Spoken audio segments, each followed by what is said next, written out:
Hey,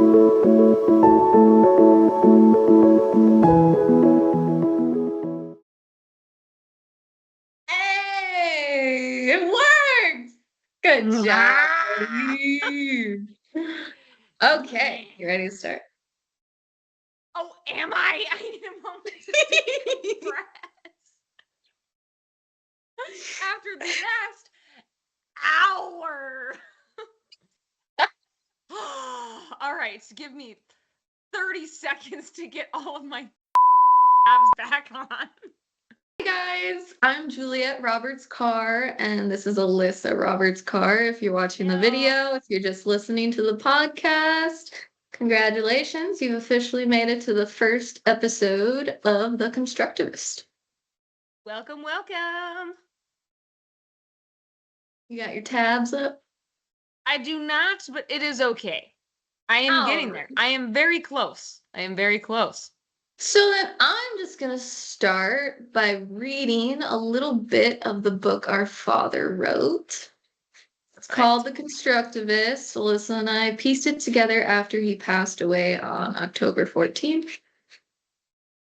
But essentially, this is what it's about. So it says, in 2017, our father wrote this, I am a constructivist at heart.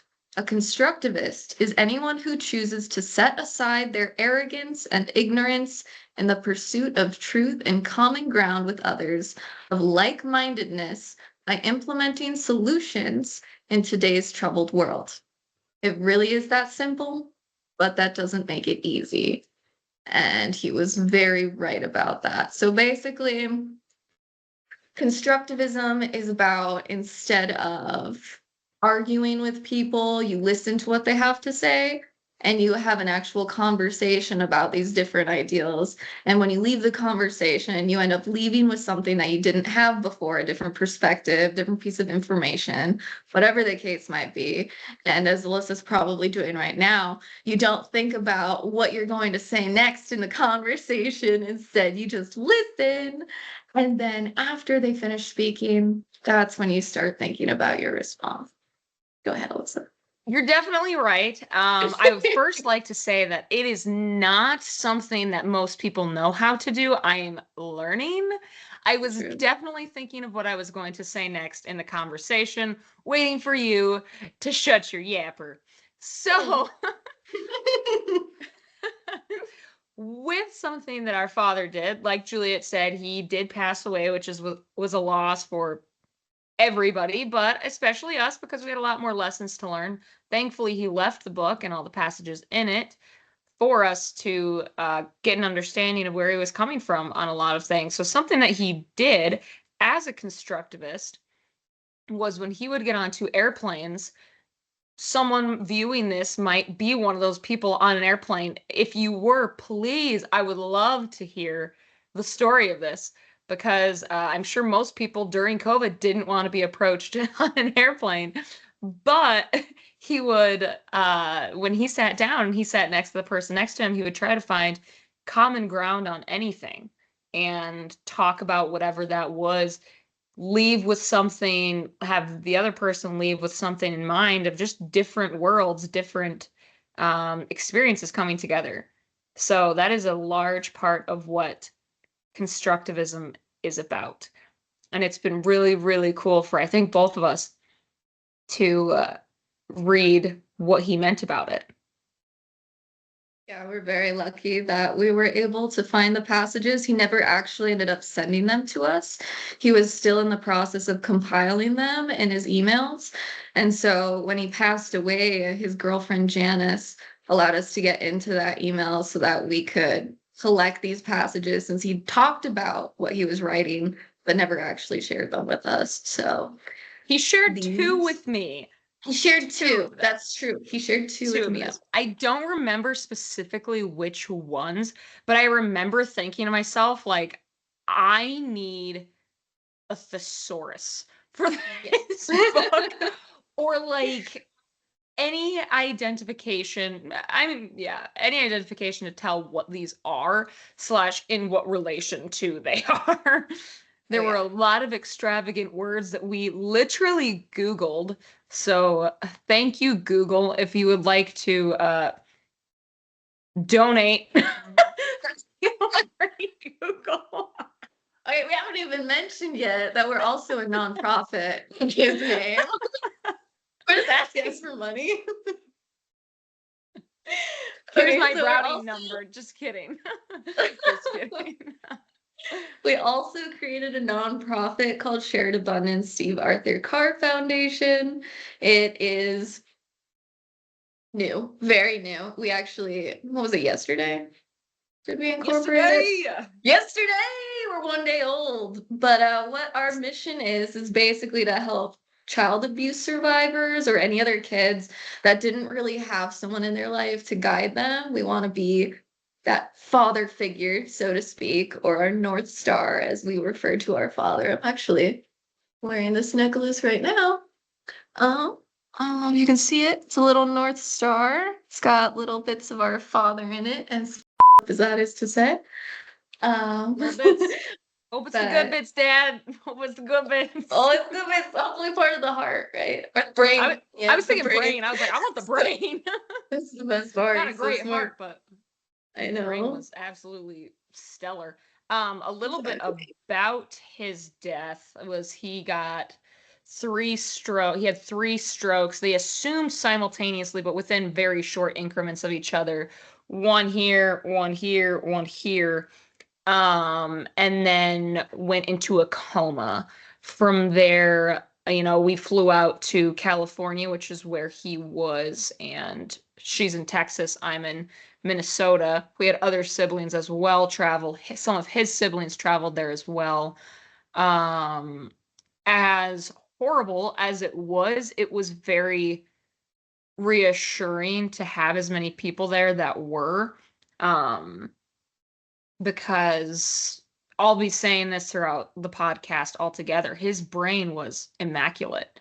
I mean, his heart was over consuming as well, but his brain was constantly on. I mean, it generated new ideas, new sympathetic ways of helping other people constantly with very minorly, honestly, helping himself. Mhm. Very, very generous. That's what so many of my friends that knew him said to me, especially when we were growing up, Jew. Like, you know who my best friend was. I won't drop any names, but she sent me a message saying he was very generous. Like, that was the first thing that came to her mind was how generous and kind he was. So he also, in the Constructivist, celebrates his own failures.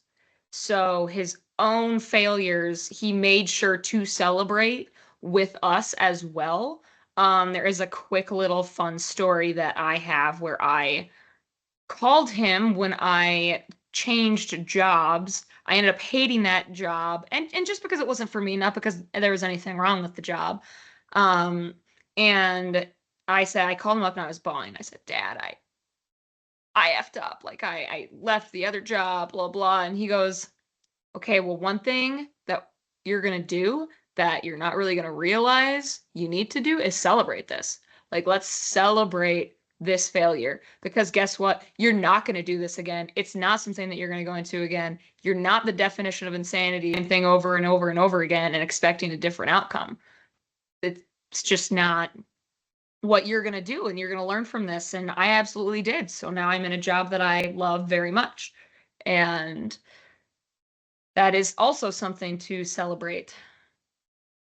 Exactly. He also used to tell me that one of the things he admired about me Oh yeah. was that I'm really good at pivoting, and although he said that in such a nice way, what he was saying was I'm really good at failing and then moving on. And You that's kind of what you are have to very do. good at that. You are very good at Yeah, professional that. failure. Professional pivoter. Yes, Woo. yes, yes. We'll stick Girl, with you the got pivot. this. You absolutely Yeah, got that's pretty much this. what it means. With the passages from the Constructivist, I chose one that was very special to me and is about wise versus smart. So, a quote from the book from my father, our father, is the older I get, the less impressed I am with smart. There are a lot of smart people in the world, but I've only found a few I considered wise. I want to take a moment and congratulate myself because I was one of those people. Also, I am very smart as well. Just kidding, that is a joke, guys. So, the difference between smart and wise was that smart was essentially just kind of like the knowing of things, but the wise was the being of things. It was taking any situation. You can be, I mean, we've all heard street smarts and what street smarts are, and that is tied into how being wise is. So in some ways, that he congratulated me on my wisdom was he was 72 and he passed away. Um, should have been way, way older, in my opinion. I would have been much more wise and he would have been much more impressed. But he said that he did not start becoming wise until he was in his 50s. And I am 26 right now. I would say at about 22 or 23, he started telling me on a regular basis how wise I am and how proud he was that I was so wise. Because when you're wise, you also take other people's feelings into consideration and you make a best decision for everybody. And he thought that I was very, very skilled at that. So, an example was he asked me for advice on what to get his girlfriend of damn near a decade because he kept on striking out. He's like, "Ah, man, I got her this sweater that I think would look beautiful on here." There's my dog. I got her, this nail polish or whatever, right? Just like something that, was nice. It was a very lovely gift, but it didn't mean as much to her. So I told her, Dad, you need to get her something sentimental. Get her something that's really going to mean something to her. And he did.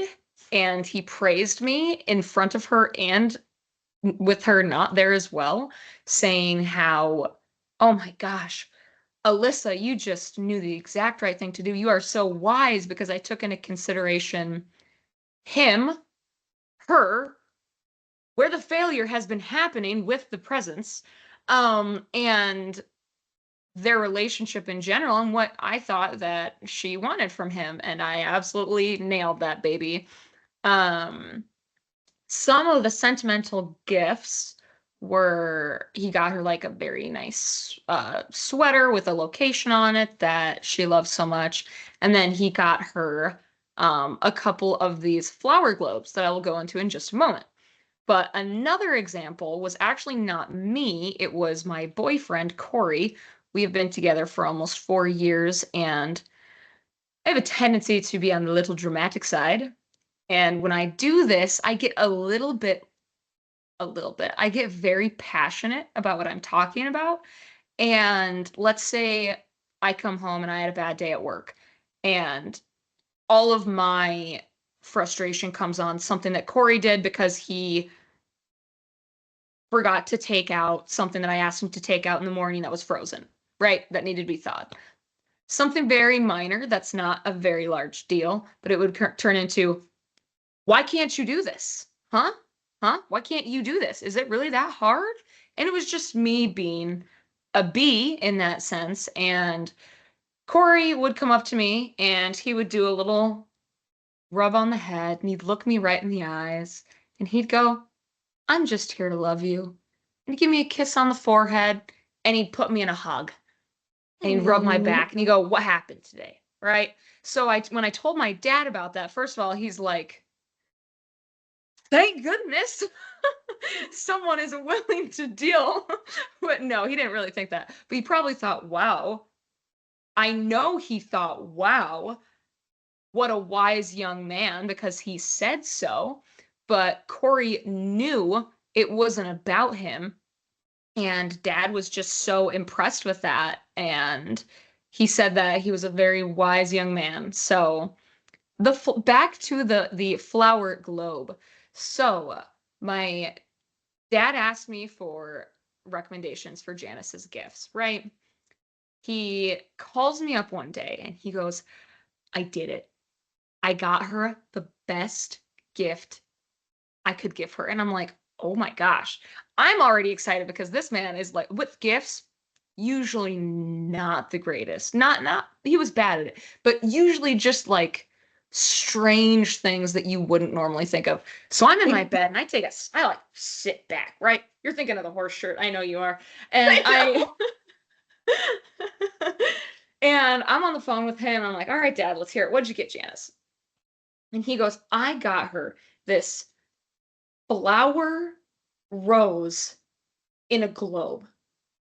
And I'm like, oh, okay. All right, you got her a flower globe.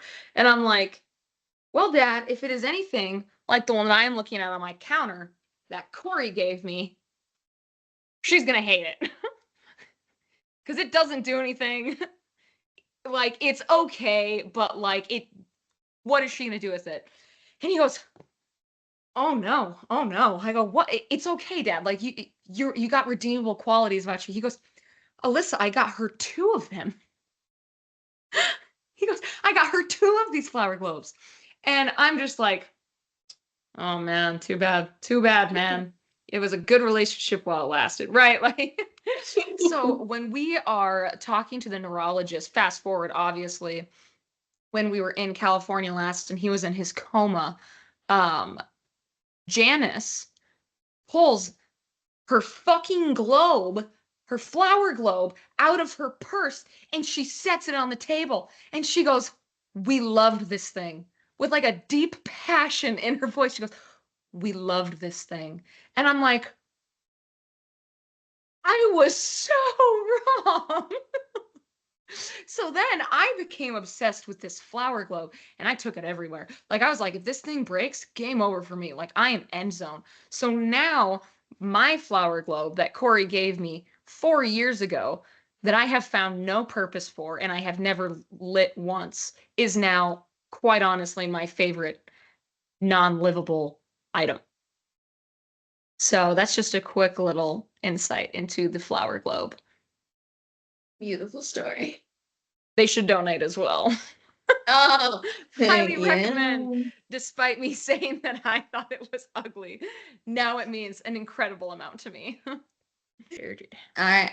Hi, guys. I know this is the same video, and you may have noticed that I changed my clothes. Don't worry about it. I needed to take a shower because I was looking grimy. All right. So one last thing I want to mention about constructivism. Oh, shut up.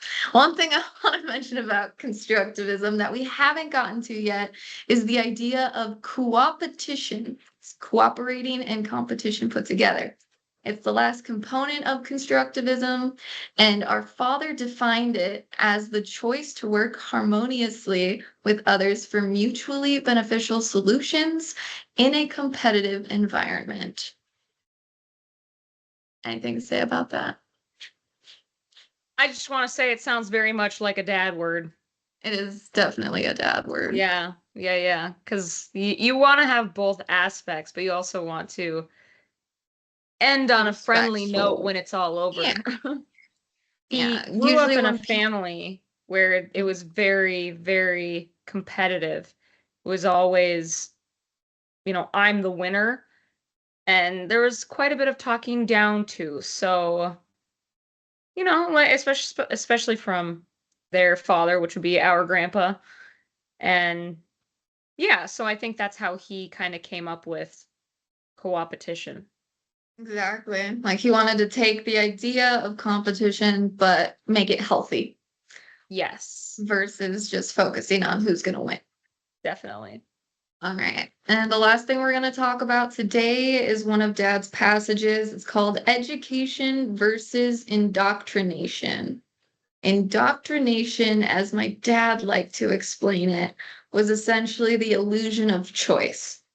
So you're not able to question certain beliefs or thought processes. It's common in churches, but it's also a big part of our educational system.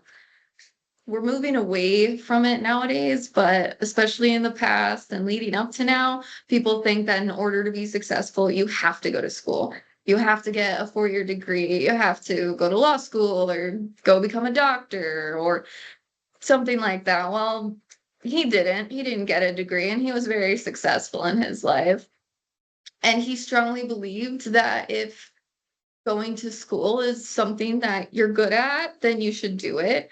And if you're not, then there are plenty of other opportunities for you. I dropped out of school when I was 16. My father did not stop that. Instead, he was like, okay, what are you going to do now? And I was like, we'll figure it out. He's like, okay, cool, go do it. And then I ended up going to college for a little bit. I dislocated my knee. I was going to be a fire tech engineer, so that didn't work out. I think we mentioned a little earlier, I've had a lot of failures in my life. This is what I'm this is what I'm getting at. That didn't work out.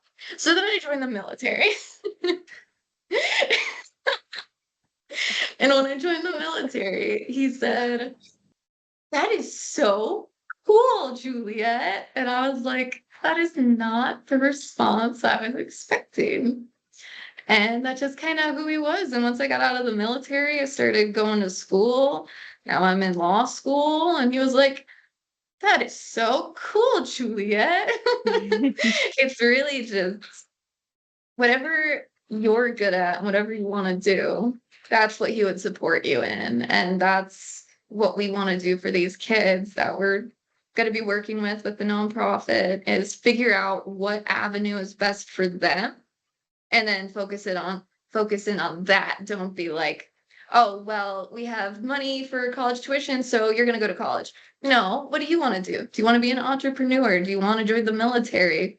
Do you want to go to trade school? And that's kind of what we're hoping to pass on to these kids, and then they can pass on to their kids and go keep from that there. I do ideology want to, going. Yeah, sorry, I do want to quickly mention that, like, you keep on saying your failures, right? Like, in your mind, that yeah. they're like your failures. Not one single mother loving time was dad ever like, well, that didn't work out for her. It was straight up like, can you believe this next thing that she's doing? Yeah. Like, oh my gosh, I'm so proud. My military daughter. Oh my gosh, my law student daughter. My whatever daughter, did not matter by any means as long as you were doing it. And he was literally always like, I think his biggest flex was his children. Oh yeah. Just like, Very proud. yes, very proud dad. And so that is going back to the bit of success of celebrating your failures. Is he didn't like, I mean, he didn't even really see them as failures. It was just like, okay, next. Yep. Pretty So much. very cool. Keep moving, keep going. Yeah. And even though they might have been a failure, there's two different perspectives, right? One man's trash is another man's treasure. Kind of the same idea. Just because you failed doesn't mean that it's failure or a bad thing. You can take that and turn it into a positive, and that's always what he focused on. And I think that's the correct perspective. Yeah. Yeah. What makes good judgment? Mhm. Bad judgment. Exactly. Experience is what gets us on the right path. Yeah, definitely. Definitely. And we will be having podcasts every 2 weeks. Whenever we get to it. I thought it was 2 weeks was the goal, though. Every 2 weeks is the goal. But if we get there sooner, we're going to get there sooner, which means you really have to subscribe. Like and subscribe. Get this ball Yep. rolling. Start helping these children out. I do want to Yes. say one last thing on my end is Mhm. Juliet is a full-time law student. She is a mother of two, and she has put probably 40 hours into this, if not more. You're like, way more? Dang. Way more? No, I'm not saying shit. I'm not saying shit. Okay, way more than 40 hours, guys. I work full time. I work 6 days a week, actually, most of the time. And I'm in school as well. And I have a very active social life. Very active, guys. Got a lot of friends. Just kidding, I got like 4, but they rotate. You know what I mean? So what I'm saying is we are very busy people, but this is so important to us that, I mean, we're pretty much reachable at any time. That we make this key priority for us. So thank you for Absolutely. taking your precious time and dedicating it to this, what I assume will be like a 30-minute video. Is it? I don't know how to pay attention. Don't matter. Time flies. Sure it does. Also, I will mention that if you are going to support us on a monthly basis, we do have a Patreon. You can become a patron of our page for as little as $1 up to $25 a month. And each different tier will get you different things like early access to podcasts, different t-shirt designs or opportunities. Definitely. Yeah, special invites to secret events, maybe. Woo, secret events? What? What? Secrets? Exactly. And then everyone else Everybody's is just gonna see the video of it happening later on and be like, "What the hell just happened?" And we're like, It was a "You secret. missed it. Should have been a Patreon member." Yep. Yep. Mhm. Awesome. I got nothing else. Anything else? I don't have anything else that I can think of at the moment. Besides, we love you, Dad. Oh yeah. Love I you, love how we Papa. both instantly do the like Hunger Games. Is that what it's from? I thought so. I thought it was this. Oh, actually, yeah, they like raise their hand or something. Yeah, I remember that. Yeah. Put in the comments below what it is because I don't know. Anyway, all right. Thank you guys for your time. Like how hints. Yeah, pretty much. What Okay. means hint is bad. Not the best drink I've ever had. It's pretty trash. My boys won't even try it. They're like, hell no. They Yeah, recognize the seriously. Like logo. They got I remember I had smart. such high hopes for it. I was like, oh, it's gonna be like a whole new world. And then you try it and it's It's fucking water. like I would say D tier, honestly. It's water with like an expression, a very vague, sad expression.